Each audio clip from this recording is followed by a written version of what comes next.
محترم ناظرین، حضرت سلمان فارسی رضی اللہ تعالیٰ عنہ کے اسلام لانے کا واقعہ بڑا ہی عجیب واقعہ ہے۔ کہاں فارس و ایران اور کہاں مدینہ منورہ، لیکن اللہ تعالیٰ نے آپ رضی اللہ تعالیٰ عنہ کو شرف صحابیت سے نوازنا تھا تو اللہ تعالیٰ نے آپ کے لیے راہیں ہموار فرمائی اور آپ حق کی تلاش کرتے کرتے مدینہ منورہ پہنچے اور نبی کریم صلی اللہ علیہ وسلم کے ہاتھ پر اسلام قبول فرمایا۔ آج کی ویڈیو میں ہم آپ کو سلمان فارسی رضی اللہ تعالیٰ عنہ کے اسلام لانے کا مکمل واقعہ بتائیں گے اور آپ رضی اللہ تعالیٰ عنہ کی سیرت و حیات پر بھی روشنی ڈالیں گے۔ یہ ویڈیو آپ کے ایمان کو تازہ کر دے گی، لہٰذا ویڈیو کو آپ نے سکپ نہیں کرنا اور آخر تک لازمی دیکھنا ہے۔ ناظرین، آپ کو بتاتے چلے کہ سلمان فارسی رضی اللہ تعالیٰ عنہ کا مجوسی نام مہبہ تھا۔ وہ ایران کے ایک موضع جے کے رہنے والے تھے۔ بعض نے دام ہرمز لکھا ہے۔ بچپن ہی سے مذہب کی طرف جھکاؤ تھا، آخر آتش کدے کے خاص خادم بن گئے۔ آگ کو ذرا سی دیر کے لیے بھی بجھنے نہ دیتے تھے۔ اللہ تعالیٰ جس کے نصیب میں ہدایت لکھ دیتا ہے تو اس کے لیے ہدایت کا راستہ آسان فرما دیتا ہے، اور ہدایت کی توفیق انہی لوگوں کو ملتی ہے جو راہ حق کے متلاشی ہوں اور تعصب اور تنگ نظری سے پاک ہوں۔ روایات بتاتی ہیں حضرت سلمان فارسی کا باپ پیشے کے اعتبار سے کاشتکار تھا اور مذہباً آتش پرست تھا۔ ان کے باپ نے ایک مرتبہ ان کو اپنی زرعی زمینوں کی دیکھ بھال کے لیے بھیجا۔ راستے میں عیسائیوں کی عبادت گاہ تھی، یہ اس کے اندر چلے گئے اور ان کے طریقہ عبادت کو دیکھ کر متاثر ہوئے۔ وہ لوگ نماز پڑھ رہے تھے، شاید کہ حضرت عیسیٰ علیہ السلام کی تعلیمات اس وقت کچھ نہ کچھ زندہ ہوں گی، ورنہ بعد میں تو عیسائیوں نے عبادت گاہوں کو موسیقی اور شرکیہ عقائد پھیلانے کا مرکز بنا لیا۔ سلمان فارسی رضی اللہ تعالیٰ عنہ شام تک وہیں رہے۔ واپس آ کر باپ کو پورا حال سنایا اور کہا کہ ان کا دین ہمارے دین سے بہتر ہے۔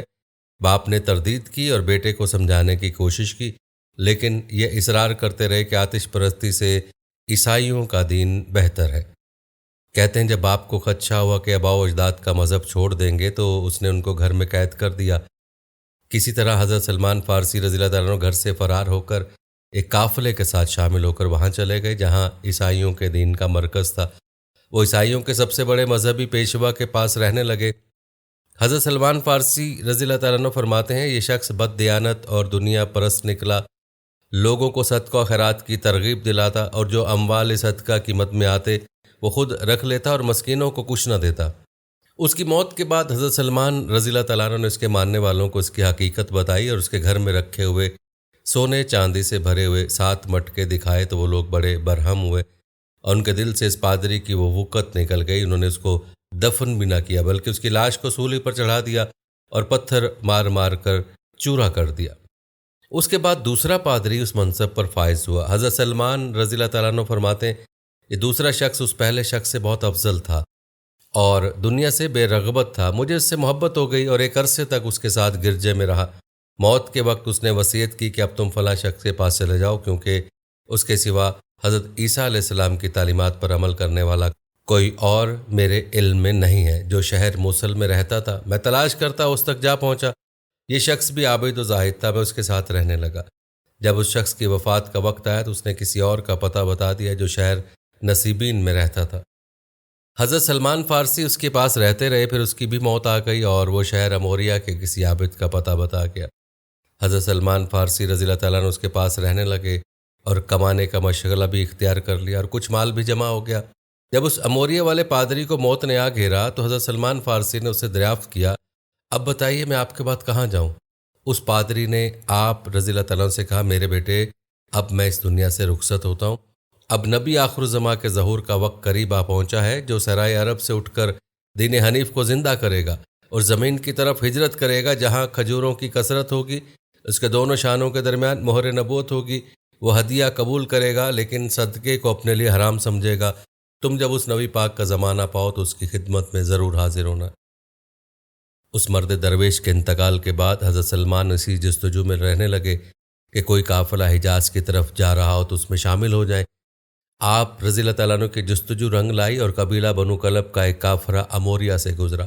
آپ اس قافلے میں شامل ہو گئے، لیکن راستے میں قافلے والوں کی نیت خراب ہو گئی اور جب یہ قافلہ وادی القریٰ پہنچا تو انہوں نے حضرت سلمان کو یہودیوں کے ہاتھوں فروخت کر دیا۔ آپ نے اس کو اپنی قسمت سمجھ لیا، لیکن اس کے باوجود تلاش حق کی جو چنگاری آپ کے سینے میں روشن تھی وہ موجود رہی۔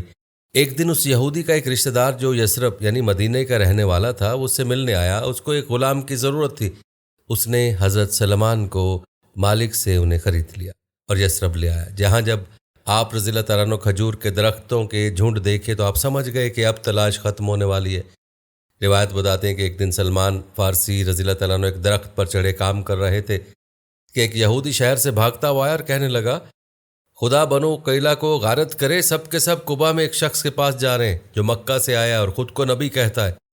یہ سنتے ہی حضرت سلمان رضی اللہ تعالیٰ عنہ بد حواس ہو کر درخت سے اتر آئے اور شخص سے کہنے لگے کہ کیا کہا تم نے، ذرا پھر سے تو کہنا۔ ان کا آقا بہت غصے ہوا اور ان کو ایک تھپڑ مار کر کہا کہ تم جا کر اپنا کام کرو۔ حضرت سلمان اس وقت تو خاموش ہو گئے، لیکن ایک دن آپ رضی اللہ تعالیٰ عنہ کچھ کھانے کی چیزیں لے کر پیارے نبی صلی اللہ علیہ وسلم کی خدمت میں حاضر ہوئے اور وہ چیزیں صدقے کے طور پر پیارے نبی صلی اللہ علیہ وسلم کو پیش کر دیں۔ پیارے نبی صلی اللہ علیہ وآلہ وسلم نے وہ چیزیں اپنے صحابہ میں تقسیم کر دیں، لیکن خود کچھ نہ لیا۔ اگلے دن دوبارہ کچھ چیزیں لے کر حاضر ہو گئے اور اب انہوں نے کھانے پینے کی چیزیں بطور ہدیہ پیارے نبی کی خدمت میں پیش کر دیں۔ پیارے نبی صلی اللہ علیہ وآلہ وسلم نے خود وہ چیزیں کھائیں اور صحابہ میں بھی تقسیم کر دیں۔ حضرت سلمان کی خوشی کا کوئی ٹھکانہ نہیں تھا، کیونکہ آخری نبی کی بتائی 2 نشانیاں تو پوری ہو گئی تھیں۔ اب آخری نشانی یعنی مہر نبوت کو دیکھنا رہ گیا تھا۔ چند دنوں بعد آپ رضی اللہ تعالیٰ عنہ کو پتہ چلا کہ نبی اکرم صلی اللہ علیہ وسلم ایک جنازے کے ساتھ بقیع غرقد تشریف لے گئے۔ حضرت سلمان بھی وہاں پہنچ گئے اور پیارے نبی صلی اللہ علیہ وسلم کو سلام کر کے آپ صلی اللہ علیہ وآلہ وسلم کے پیچھے کھڑے ہوئے کہ موقع ملے تو مہر نبوت کا مشاہدہ کر لوں۔ نبی صلی اللہ علیہ وسلم نے آپ رضی اللہ تعالیٰ عنہ کی کیفیت کو بھانپ لیا اور اپنی پشت سے کپڑا سرکا دیا۔ حضرت سلمان فارسی رضی اللہ تعالیٰ عنہ نے کانپتے ہونٹوں سے مہر نبوت کو بوسہ دیا اور کلمہ پڑھ کر دائرہ اسلام میں داخل ہو گئے۔ ناظرین، ہم پہلے بھی ذکر کر چکے کہ جب ہدایت کسی کے مقدر میں لکھ دی جاتی ہے تو اللہ تعالیٰ اس کے لیے راہیں بھی ہموار فرما دیتا ہے۔ ناظرین، یوں حضرت سلمان فارسی رضی اللہ تعالیٰ عنہ کی تلاش مکمل ہوئی اور آپ رضی اللہ تعالیٰ عنہ نے اسلام قبول کر لیا، لیکن یہودی کی غلامی سے آزادی کا مسئلہ باقی تھا۔ اس نے کہا کہ تمہاری آزادی کے لیے شرط ہے کہ تم 300 کھجوروں کے پودے لگاؤ، جب وہ تمام درخت پھل دے دیں اور تم 40 اوقیہ یعنی تقریباً 6.25 سیر سونا ادا کر دو تو تمہیں غلامی سے چھٹکارا مل سکتا ہے۔ روایت میں آتا ہے کہ نبی کریم صلی اللہ علیہ وآلہ وسلم نے اس باغ میں جا کر اپنے مبارک ہاتھوں سے 300 پودے لگا دیے اور پھر یہ معجزہ ہوا کہ سارے درختوں نے اسی سال پھل دے دیا، جبکہ کھجور کے پودے میں 5 سال میں پھل آتا ہے۔ اور رحمت عالم صلی اللہ علیہ وسلم کے پاس انڈے کے برابر کہیں سے سونا آ گیا۔ آپ صلی اللہ علیہ وآلہ وسلم نے حضرت سلمان فارسی رضی اللہ تعالیٰ عنہ کو بلا کر کہا، یہ لے جاؤ اور تمہارے ذمہ جو سونا واجب الادا ہے وہ ادا کرو۔ حضرت سلمان رضی اللہ تعالیٰ نے عرض کیا، یا رسول اللہ صلی اللہ علیہ وآلہ وسلم، اتنے تھوڑے سے سونے میں 40 اوقیے کا وزن کیسے پورا ہوگا؟ آپ صلی اللہ علیہ وآلہ وسلم نے فرمایا، یقین رکھو اللہ تمہیں اسی سے سبکدوش فرما دے گا۔ چنانچہ ایسا ہی ہوا، جب اس یہودی نے سونے کی اس ڈلی کو تولا تو پورا وزن نکلا اور ان کو آزادی مل گئی۔ حضرت سلمان فارسی رضی اللہ تعالیٰ عنہ فرماتے، اس کے بعد سے میں حضرت صلی اللہ علیہ وسلم کی خدمت میں رہنے لگا۔ ناظرین، یہ تھا تفصیلی واقعہ حضرت سلمان فارسی رضی اللہ تعالیٰ عنہ کے اسلام قبول کرنے کا اور آپ رضی اللہ تعالیٰ عنہ کی غلامی سے آزادی حاصل کرنے کا۔ روایت بتاتی اسلام قبول کرنے کے بعد اور یہودی سے آزادی حاصل کر لینے کے بعد حضرت سلمان فارسی رضی اللہ تعالیٰ عنہ کے دن کا بڑا حصہ رسول اللہ صلی اللہ علیہ وسلم کی صحبت میں گزرتا تھا۔ اس لیے آپ رضی اللہ تعالیٰ عنہ علوم و معارف نبوی صلی اللہ علیہ وسلم سے کافی بہرہ ہوئے۔ حضرت علی رضی اللہ تعالیٰ عنہ سے آپ کے مبلغ علم کے متعلق پوچھا گیا تو فرمایا، ان کو علم اول اور علم آخر سب کا علم تھا اور وہ خود ایسا دریا تھے جو پایابی سے نا آشنا رہا، وہ ہمارے اہل بیت میں تھے۔ دوسری روایت میں آپ صلی اللہ علیہ وآلہ وسلم فرمایا کہ سلمان فارسی رضی اللہ تعالیٰ عنہ علم و حکمت میں لقمان حکیم کے برابر تھے۔ ناظرین، یاد رہے کہ یہاں علم اول سے مراد کتب سابقہ کا علم اور علم آخر سے مقصود آخری کتاب الہی یعنی قرآن کا علم ہے، اور اہل بیت سے ہونا حضرت صلی اللہ علیہ وسلم سے قربت و اختصاص کی بنا پر، اور اس لیے کہ عربوں میں ان کا کوئی خاندان نہ تھا، لہٰذا آپ صلی اللہ علیہ وسلم نے ان کو شرف بخشا کہ اعزازاً اپنے اہل بیت میں داخل کر لیا۔ ناظرین، سلمان فارسی رضی اللہ تعالیٰ عنہ چونکہ وہ اسلام سے قبل عرصے تک نصرانی رہ چکے تھے، اس لیے عیسائی مذہب کے متعلق کافی معلومات رکھتے تھے۔ حضرت ابو ہریرہ رضی اللہ تعالیٰ عنہ فرماتے تھے کہ سلمان 2 کتابوں کا علم رکھتے ہیں، کلام اللہ اور انجیل۔ کہتے ہیں آپ رضی اللہ تعالیٰ عنہ نے مذہب عیسوی کے مسائل محض پادریوں کی زبانی نہیں سنے تھے بلکہ خود انجیل کا مطالعہ کیا تھا۔ چنانچہ ایک مرتبہ حضرت صلی اللہ علیہ وسلم سے عرض کیا کہ میں نے تورات میں دیکھا ہے کہ کھانے کے بعد وضو کرنے سے برکت ہوتی ہے۔ ناظرین، حضرت معاذ بن جبل رضی اللہ تعالیٰ عنہ جو خود بھی بڑے عالم اور صاحب کمال صحابی تھے، ان کے کمال علم کے معترف تھے۔ چنانچہ ایک مرتبہ اپنے ایک شاگرد سے کہا کہ 4 آدمیوں سے علم حاصل کرنا۔ ان میں ایک سلمان رضی اللہ تعالیٰ عنہ کا نام بھی تھا۔ ایک موقع پر خود زبان نبوت نے ان کے علم و فضل کے ان الفاظ میں تصدیق کی ہے کہ سلمان رضی اللہ تعالیٰ عنہ علم سے لبریز ہیں۔ ناظرین، روایت بتاتے ہیں کہ اگرچہ حضرت سلمان رضی اللہ تعالیٰ عنہ کا علم بہت وسیع تھا، اس کے باوجود حدیث بیان کرنے میں بہت محتاط تھے، اس لیے ان کی مرویات کی تعداد 60 سے متجاوز نہ ہو سکی۔ حضرت حذیفہ رضی اللہ تعالیٰ عنہ مدائن میں لوگوں سے بعض ایسی باتیں بیان کرتے تھے جو حضرت صلی اللہ علیہ وسلم نے غصے کی حالت میں کسی کے متعلق فرمائی تھیں۔ لوگ ان کی تصدیق کے لیے حضرت سلمان رضی اللہ تعالیٰ عنہ کے پاس آئے۔ آپ نے اس قدر جواب دیا کہ حذیفہ رضی اللہ تعالیٰ عنہ زیادہ بہتر جانتے ہیں۔ لوگوں نے حضرت حذیفہ رضی اللہ تعالیٰ عنہ سے آ کر کہا کہ ہم نے آپ کی بیان کردہ حدیث حضرت سلمان رضی اللہ تعالیٰ عنہ کو سنائی، وہ نہ اس کی تصدیق کرتے ہیں اور نہ تردید۔ حضرت حذیفہ رضی اللہ تعالیٰ عنہ نے سلمان رضی اللہ تعالیٰ عنہ سے کہا کہ جو کچھ تم نے حضرت صلی اللہ علیہ وسلم سے سنا ہے اس کی تصدیق کیوں نہیں کرتے؟ فرمایا بعض اوقات حضرت صلی اللہ علیہ وسلم لوگوں کو کچھ غصے میں کہہ دیتے تھے اور بعض اوقات خوش ہو کر کچھ فرما دیتے تھے۔ معلوم ہوتا ہے کہ تم ان باتوں کو بیان کر کے کسی کو کسی کا دوست اور کسی کو کسی کا دشمن بنا دو گے۔ کیا تمہیں معلوم نہیں ہے کہ حضرت صلی اللہ علیہ وسلم فرمایا کرتے تھے کہ خدا بندہ غصے کی حالت میں اگر کسی کے متعلق کوئی برا کلمہ نکل جائے تو اس کو اس کے حق میں خیر کر دینا۔ پھر ان سے کہا تم اس قسم کی باتوں سے باز آؤ، نہیں تو میں عمر رضی اللہ تعالیٰ عنہ کو آگاہ کر دوں گا۔ ناظرین، آپ کو بتاتے چلیں کہ حضرت سلمان فارسی رضی اللہ تعالیٰ عنہ صحابہ کرام رضی اللہ تعالیٰ عنہ اجمعین کے اس مخصوص زمرے میں تھے جس کو بارگاہ نبوی صلی اللہ علیہ وسلم میں خاص تقرب حاصل تھا۔ مخصوص صحابہ کرام رضی اللہ عنہ اجمعین کے علاوہ کم لوگ ایسے تھے جو بارگاہ نبوت صلی اللہ علیہ وسلم کی پذیرائی میں حضرت سلمان فارسی رضی اللہ تعالیٰ عنہ کی ہمسری کر سکتے ہیں۔ ابھی آپ نے حضرت علی رضی اللہ تعالیٰ عنہ کی روایت سنی کہ آپ اہل بیت سے ہیں۔ اس حوالے سے مشہور واقعہ بھی ہے کہ غزوہ خندق کے موقع پر جب مہاجرین اور انصار علیحدہ علیحدہ جمع ہوئے تو مہاجرین کہتے تھے کہ سلمان رضی اللہ تعالیٰ عنہ ہمارے زمرے میں ہیں، انصار کہتے تھے کہ ہماری جماعت میں۔ تو حضرت صلی اللہ علیہ وسلم نے فرمایا کہ سلمان رضی اللہ تعالیٰ عنہ ہمارے اہل بیت میں ہیں، اور اسی روایت کی بنیاد پر آپ رضی اللہ تعالیٰ عنہ کو اہل بیت میں شمار کیا جاتا ہے۔ ام المومنین حضرت عائشہ صدیقہ رضی اللہ عنہ فرماتی ہیں کہ سلمان رضی اللہ تعالیٰ عنہ کی شب کی تنہائی کی صحبت حضرت صلی اللہ علیہ وسلم کے پاس اتنی لمبی ہوتی تھی کہ ہم لوگوں یعنی ازواج رضی اللہ تعالیٰ عنہ کو خطرہ پیدا ہو گیا تھا کہیں ہماری باری کی رات بھی اس نشست پہ نہ گزر جائے۔ اسی طرح انس بن مالک رضی اللہ تعالیٰ عنہ روایت کرتے کہ حضرت صلی اللہ علیہ وسلم فرماتے تھے کہ جنت 3 آدمیوں کی مشتاق ہے، علی، عمار اور سلمان کی۔ ناظرین، سلمان فارسی رضی اللہ تعالیٰ عنہ قرب کی آخری مثال یہ ہے کہ ایک موقع پر حضرت صلی اللہ علیہ وسلم حضرت صدیق اکبر رضی اللہ تعالیٰ عنہ جیسے فدائی اسلام اور جلیل القدر صحابی سے حضرت سلمان رضی اللہ تعالیٰ عنہ اور ان کے رفقا کے بارے میں رنجیدہ ہو گئے۔ اس کا واقعہ ہے کہ ایک مرتبہ ابو سفیان چند آدمیوں کے ساتھ حضرت صہیب، بلال اور سلمان رضی اللہ عنہ کے پاس سے گزرے۔ ان تینوں بزرگوں نے کہا کہ خدا کی کوئی تلوار خدا کے دشمن یعنی ابو سفیان کی گردن پر نہیں پڑی۔ حضرت ابو بکر رضی اللہ تعالیٰ عنہ فرمایا کہ تم لوگ سردار قریش کی شان میں ایسا کلمہ زبان سے نکالتے ہو، اور حضرت صلی اللہ علیہ وسلم سے آ کر بیان کیا۔ آپ صلی اللہ علیہ وسلم نے فرمایا کہ شاید تم نے ان لوگوں کو ناراض کر دیا، اگر تم نے ان لوگوں کو ناراض کیا تو گویا خدا کو ناراض کیا۔ حضرت ابو بکر رضی اللہ تعالیٰ عنہ بہت نادم ہوئے اور آ کر ان بزرگوں سے معذرت کی۔ ناظرین، سلمان فارسی رضی اللہ تعالیٰ عنہ کو بے شمار فضائل و مناقب ہیں۔ حضرت انس بن مالک رضی اللہ تعالیٰ عنہ روایت کرتے کہ حضرت صلی اللہ علیہ وسلم فرماتے تھے کہ جنت 3 آدمیوں کی مشتاق ہے، علی رضی اللہ تعالیٰ عنہ، عمار رضی اللہ تعالیٰ عنہ اور سلمان فارسی رضی اللہ تعالیٰ عنہ کی۔ کہتے حضرت سلمان فارسی رضی اللہ تعالیٰ عنہ میں مذہبی جذبے کی شدت فطری تھی، جس طرح آتش پرستی کے زمانے میں سخت آتش پرست اور نصرانیت کے زمانے میں سخت عابد و زاہد نصرانی تھے، اسی طرح مشرف اسلام ہونے کے بعد اسلام کا مکمل ترین نمونہ بن گئے۔ ان کے اصل فضل و کمال کا میدان یہی ہے۔ ان کا زہد و تقوی اس حد تک پہنچ گیا تھا جس کے بعد رہبانیت کی حد شروع ہو جاتی ہے۔ اس کی ادنا مثال یہ ہے کہ عمر بھر گھر نہیں بنایا، جہاں کہیں دیوار یا درخت کا سایہ ملتا پڑے رہتے۔ ایک شخص نے اجازت چاہی کہ میں آپ کے لیے مکان بنا دوں۔ فرمایا مجھ کو اس کی حاجت نہیں۔ وہ پہم اصرار کرتا رہا، یہ برابر انکار کرتے رہے۔ آخر میں اس نے کہا کہ آپ کی مرضی کے مطابق بناؤں گا۔ فرمایا وہ کیسا؟ عرض کیا کہ اتنا مختصر کہ کھڑے ہوں تو سر چھت سے مل جائے، اور اگر لیٹیں تو پیر دیواروں سے لگیں۔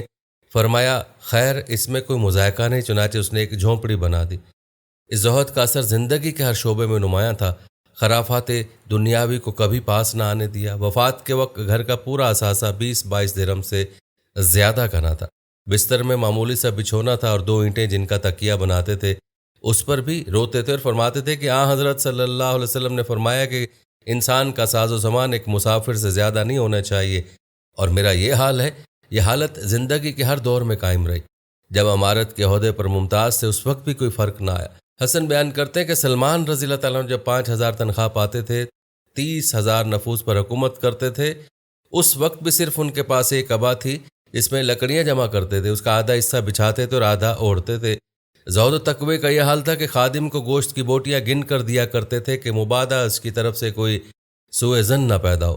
ناظرین یاد رہے کہ سلمان فارسی رضی اللہ تعالیٰ عنہ کی زندگی اسلام کی تعلیمات کے خلاف راہبانہ نہ تھی۔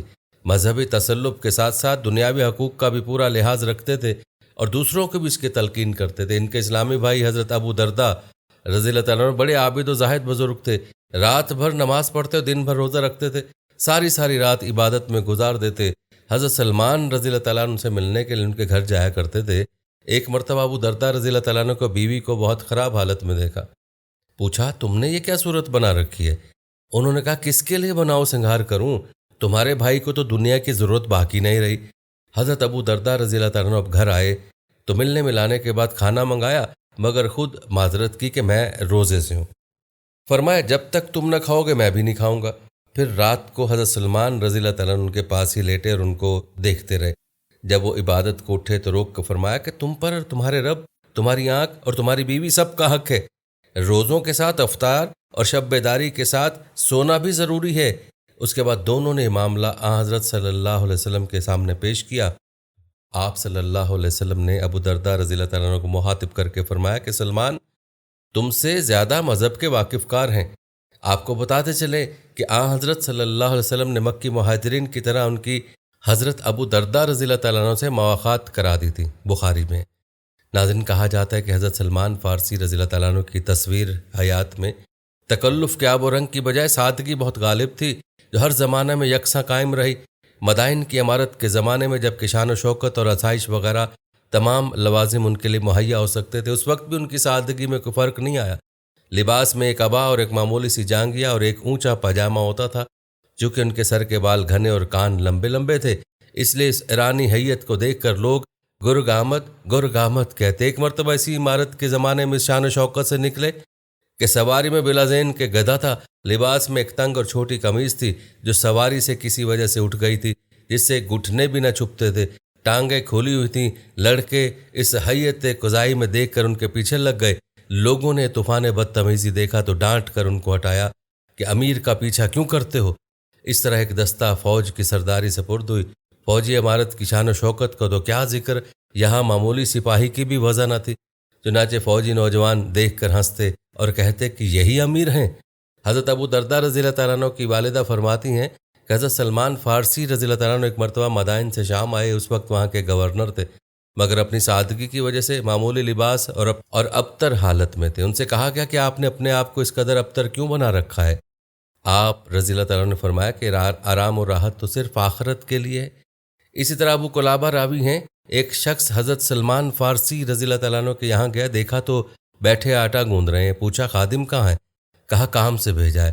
مجھ کو اچھا نہیں معلوم ہوتا کہ دو کاموں کا بار اس پر ڈالوں۔ اس غیر معمولی سادگی کی وجہ سے لوگوں کو ان پر اکثر مزدور کا دھوکہ ہو جایا کرتا تھا۔ کہتے ہیں ایک مرتبہ ایک عبسی نے جانور کے لیے چارہ خریدا۔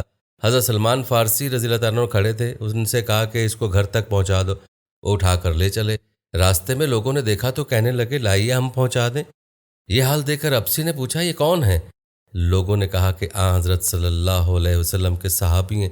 وہ سن کر بہت نادم ہوا اور کہا کہ آپ تکلیف نہ کیجیے، آپ نے فرمایا اس میں مجھے نیت کا ثواب ملتا ہے، اب میں اس بوجھ کو بغیر پہنچائے ہوئے نیچے نہیں رکھ سکتا۔ سبحان اللہ، کیسی شان تھی صحابہ کی۔ یہاں اگر ہم اپنا حال دیکھیں تو ہماری انا کا جو حال ہے وہ ہمارے سامنے ہے۔ لیکن صحابہ کی شان یہ تھی کہ انہوں نے اپنے نفس کو اس قدر ختم کر ڈالا تھا، اور یہی ان کی سادگی کی وجہ تھی۔ ناظرین، ایک اور روایت ہے کہ حضرت سلمان فارسی رضی اللہ تعالیٰ نے فرمایا، بلا شبہ علم کثیر ہے اور عمر کثیر ہے، لہٰذا وہی علم حاصل کرو جس کی تم کو دین کے بارے میں ضرورت ہو، اور اس کے سوا باقی کو چھوڑ دو۔ اسی طرح ایک مرتبہ فرمایا، بہت زیادہ مجاہدہ نہ کرو، بلکہ میانہ روی اختیار کرو، ورنہ تھک کر بیٹھ جاؤ گے اور عمل سے اکتا جاؤ گے۔ اسی طرح ایک روایت یوں منقول ہے کہ ایک مرتبہ قریش کے بعض لوگ اپنے نسب کی بڑائی بیان کرنے لگے، تو حضرت سلمان فارسی رضی اللہ عنہ نے فرمایا، میں تو اتنا جانتا ہوں کہ ناپاک نطفے سے پیدا کیا گیا ہوں اور مر کر بدبودار ناش بن جاؤں گا۔ پھر قیامت کے دن مجھے میزان عدل یعنی اعمال کے ترازو کے پاس کھڑا کیا جائے گا۔ اگر اس وقت میری نیکیاں بھاری نکلیں تو میں شریف ہوں، ورنہ رذیل ہوں، یعنی شرافت اور ذلت کا فیصلہ وہیں ہوگا۔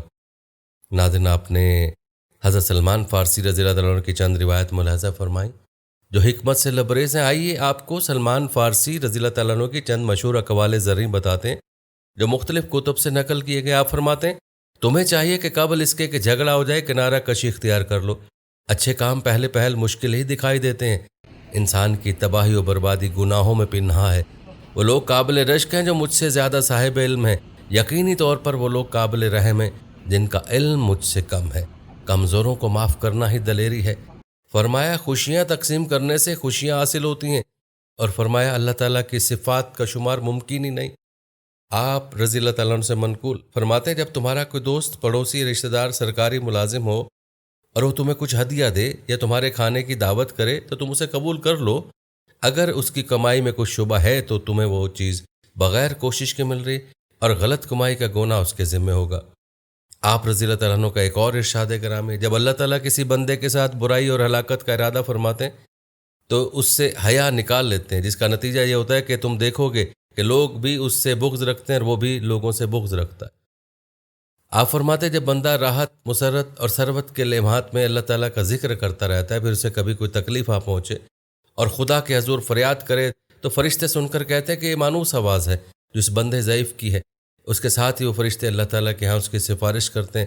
اس کے برعکس جو اپنے راحت کے اوقات میں اللہ کو یاد نہ کرتا اور تکلیف پہنچنے پر جب یاد کرے تو فرشتے کہتے ہیں کیسی غیر مانوس آواز ہے، بس وہ سفارش نہیں کرتے۔ ایک دوسری روایت میں آپ فرماتے ہیں، ہر انسان کے لیے باطن اور ظاہر ہے۔ جس نے اپنے باطن کی اصلاح کر لی، اللہ تعالیٰ اس کے ظاہر کی بھی اصلاح کر دے گا، اور جس نے اپنے باطن کو خراب کر لیا تو اللہ تعالیٰ اس کے ظاہر کو بھی درست نہیں کرے گا۔ ناظرین، معلوم ہوا کہ ظاہر اور باطن دونوں اہم ہیں، اور ظاہر کا تعلق باطن کے ساتھ ہے، جبکہ باطن کا ظاہر پر بھی لازمی دیکھا جاتا ہے۔ اگر ظاہر میں فرق ہے تو اس کا مطلب یہی ہوگا کہ باطن میں فرق ہے، ورنہ باطن ظاہر کو ٹھیک بنا دیتا ہے۔ آپ فرماتے ہیں کہ لوگوں کو اگر پتہ ہوتا کہ اللہ تعالیٰ کی مدد کمزور کے ساتھ کس قدر شامل حال ہوتی تو اس کا ساتھ دینے میں کوئی پس و پیش نہ کرتے، اسے بظاہر بے یار و مددگار نہ چھوڑتے۔ اسی طرح آپ فرماتے ہیں، شخص سے تعجب ہے جو دنیا میں بڑی بڑی تمناؤں میں پھنسا ہوا ہے اور موت اس کی تلاش میں لگی ہوئی ہے، اور شخص سے بھی تعجب ہے جو غفلت کا شکار ہے، حالانکہ اس سے غفلت نہیں کی جا رہی ہے، اور ہنسنے والے سے بھی تعجب ہے کہ جس کو معلوم نہیں ہے کہ اس کا پروردگار اس سے راضی ہے یا ناراض۔ ناظرین، ہم آپ کو حضرت سلمان فارسی رضی اللہ تعالیٰ عنہ کے مزید اقوال بھی بتائیں گے، لیکن پہلے تذکرہ کرتے ہیں آپ رضی اللہ تعالیٰ عنہ کی علالت کا اور آپ کی وفات کا۔ روایت بتاتے ہیں کہ حضرت عثمان رضی اللہ تعالیٰ عنہ کے عہد خلافت میں آپ رضی اللہ تعالیٰ عنہ بیمار پڑے۔ سعد بن ابی وقاص رضی اللہ تعالیٰ عنہ عیادت کو گئے۔ سلمان رضی اللہ تعالیٰ عنہ رونے لگے۔ سعد رضی اللہ تعالیٰ عنہ نے کہا کہ ابو عبداللہ، رونے کا کون سا مقام ہے؟ حضرت صلی اللہ علیہ وسلم تم سے خوش دنیا سے گئے، تم ان سے حوض کوثر پر ملو گے، بچھڑے ہوئے ساتھیوں سے ملاقات ہوگی۔ کہا خدا کی قسم میں موت سے نہیں گھبراتا اور نہ دنیا کے حرص باقی ہے۔ رونا یہ ہے کہ رسول اللہ صلی اللہ علیہ وسلم نے عہد کیا تھا کہ ہمارا دنیاوی ساز و سامان ایک مسافر کی زاد راہ سے زیادہ نہ ہونا چاہیے، حالانکہ میرے گرد اس قدر سانپ یعنی اسباب جمع ہیں۔ سعد رضی اللہ تعالیٰ عنہ کہتے ہیں کہ کل سامان جس کو سانپ سے تعبیر کیا تھا، ایک بڑے پیالے، ایک لگن اور ایک تسلے سے زیادہ نہ تھا۔ اس کے بعد سعد نے خواہش کی کہ مجھ کو کوئی نصیحت کیجیے۔ فرمایا کہ کسی کام کا قصد کرتے وقت، فیصلہ کرتے وقت، تقسیم کرتے وقت خدا کو یاد رکھا کرو۔ روایت میں آتا ہے کسی بیماری کے دوران میں اور احباب نے بھی نصیحت و وصیت کی خواہش کی۔ فرمایا تم میں سے جس سے ہو سکے اس کی کوشش کرے کہ وہ حج، عمرہ جہاد یا قرآن پڑھتے ہوئے جان دے اور فسق و فجور و خیانت کی حالت میں نہ مرے۔ ناظرین، روایت بتاتی ہیں کہ وقت آخر ہوا تو اپنی بیوی سے مشک کی تھیلی منگائی اور اپنے ہاتھ سے پانی میں گھول کر اپنے چاروں طرف چھڑکوایا اور سب کو اپنے پاس سے ہٹا دیا۔ جب لوگ تھوڑی دیر کے بعد گئے تو دیکھا کہ روح کب سے خاکی سے پرواز کر چکی تھی۔ جہاں تک آپ رضی اللہ تعالیٰ عنہ کی وفات کی بات ہے تو بعض روایت بتاتے ہیں کہ حضرت علی رضی اللہ تعالیٰ عنہ نے سلمان فارسی رضی اللہ تعالیٰ عنہ کو 656 میں مدائن کا گورنر مقرر کیا، مگر وہاں جانے کے چند ہفتے بعد ان کا انتقال ہو گیا۔ آپ کی تاریخ وفات 10 رجب المرجب 35 ہجری بتائی جاتی ہے اور ان کا روزہ مدائن ہی میں ہے۔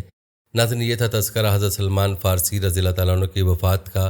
آئیے آپ کو سلمان فارسی رضی اللہ تعالیٰ عنہ کے چند مزید اقوال بتاتے ہیں، اس کے ساتھ ہی ویڈیو کا اختتام کرتے ہیں۔ ناظرین، یاد رہے کہ حضرت سلمان فارسی رضی اللہ تعالیٰ عنہ کے بہت سے حکیمانہ جملے اور زرعی اقوال کتب حدیث میں منقول ہیں۔ ان میں سے چند جواہر ریزے آپ کے ملاحظہ کر چکے ہیں، چند مزید اقوال بھی آپ کو بتاتے ہیں۔ کہتے ہیں آپ رضی اللہ تعالیٰ عنہ کا ایک مرتبہ دجلہ کے کنارے جانے کا اتفاق ہوا، ایک شاگرد بھی ساتھ تھا۔ حضرت سلمان فارسی رضی اللہ تعالیٰ عنہ نے اس سے کہا کہ گھوڑے کو پانی پلا لاؤ۔ اس نے حکم کی تعمیل کی۔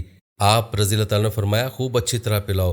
جب وہ سیراب ہو گیا تو شاگرد سے مخاطب ہو کر حضرت سلمان رضی اللہ تعالیٰ نے فرمایا کہ کیا اس جانور کو پانی پینے سے دجلہ میں کوئی کمی واقع ہوئی؟ اس نے کہا جی نہیں۔ پھر آپ نے فرمایا کہ علم کی مثال بھی ایسی ہی ہے، اس میں سے جتنا بھی خرچ کیا جائے گھٹتا نہیں ہے، چاہیے کہ علم نافع طلب کرو۔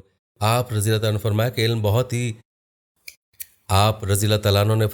علم بہت ہے اور عمر تھوڑی ہے، تو فرمایا بقدر ضرورت علم دین سے حاصل کر لو اور ساری دنیا کے علوم کے پیچھے نہ پڑو۔ ناظرین، ایک روایت ہے کہ ابو درداء رضی اللہ تعالیٰ عنہ نے ایک مرتبہ ان کو لکھا کہ آپ ارض مقدس غالباً بیت المقدس میں چلے آئیے۔ حضرت سلمان فارسی رضی اللہ تعالیٰ عنہ کو جواب میں لکھا کہ کوئی زمین انسان کو مقدس نہیں بناتی، بلکہ اس کو خود اس کا عمل مقدس اور متبرک بناتا ہے۔ پھر آپ نے لکھا کہ مجھے معلوم ہے کہ تم کس جگہ کے قاضی بنا دیے گئے ہو، تو اگر تمہارے فیصلوں سے لوگوں میں انصاف ہو تو بہت اچھا ہے، اور اگر تم مصنوعی قاضی ہو تو پھر ایسا نہ ہو کہ اپنے فیصلوں سے تمہیں دوزخ میں جانا پڑے۔ یحییٰ بن سعید بیان کرتے ہیں کہ اس کے بعد ابو درداء رضی اللہ تعالیٰ عنہ کا یہ حال ہو گیا کہ جب دو آدمیوں میں فیصلہ کرتے اور فریقین واپس جانے لگتے تو ان کی طرف ایک نظر ڈالتے اور ان سے فرماتے کہ واقعی میں مصنوعی قاضی ہوں، واپس آؤ اور پھر مجھ سے اپنا مقدمہ بیان کرو، شاید فیصلے میں غلطی ہو گئی ہو۔ ناظرین، آپ رضی اللہ تعالیٰ عنہ کا ایک قول ہے، فرماتے ہیں کہ مجھے 3 آدمیوں پر بڑا تعجب ہوتا ہے۔ ایک وہ جو دنیا کی طلب میں پڑا ہوا ہے اور موت اسے طلب کر رہی ہے۔ دوسرا وہ جو موت سے غافل ہے حالانکہ موت اس سے غافل نہیں ہے۔ تیسرا وہ جو کہے مار کے ہنستا ہے اور نہیں سمجھتا کہ اللہ تعالیٰ اس سے راضی ہے یا ناراض۔ اسی طرح فرمایا 3 چیزیں مجھے اس قدر غمگین کرتی ہے کہ میں رو دیتا ہوں۔ ایک تو آن حضرت صلی اللہ علیہ وسلم اور ان کے اصحاب کی جدائی، دوسرا عذاب قبر، تیسری قیامت کا خطرہ۔ ناظرین، آپ نے حضرت سلمان فارسی رضی اللہ تعالیٰ عنہ کی زندگی کے حالات و واقعات ملاحظہ فرمائے، جن میں آپ رضی اللہ تعالیٰ عنہ کے قبول اسلام کا واقعہ بھی تھا، اور آپ کو سلمان فارسی رضی اللہ تعالیٰ عنہ کا قیمتی اقوال بھی بتائے گئے۔ خود بھی ان اقوال پر عمل کریں، اپنی زندگی کو صحابہ کی زندگی کے مطابق ڈھالنے کی کوشش کریں، اور ویڈیو کو زیادہ سے زیادہ لوگوں تک پہنچانے کی نیت سے شیئر ضرور کیجیے گا۔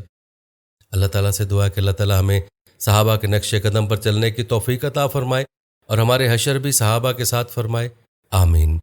ناظرین، کمنٹ سیکشن میں اپنی رائے کا اظہار ضرور کریں اور بتائیں کہ آپ اگلی ویڈیو کون سے اسلامک ٹاپک پر دیکھنا چاہتے ہیں۔ آپ کی قیمتی رائے ہمارے لیے بہت اہمیت رکھتی ہے۔ ہم امید کرتے ہیں کہ آپ کو ہماری آج کی ویڈیو ضرور پسند آئی ہوگی۔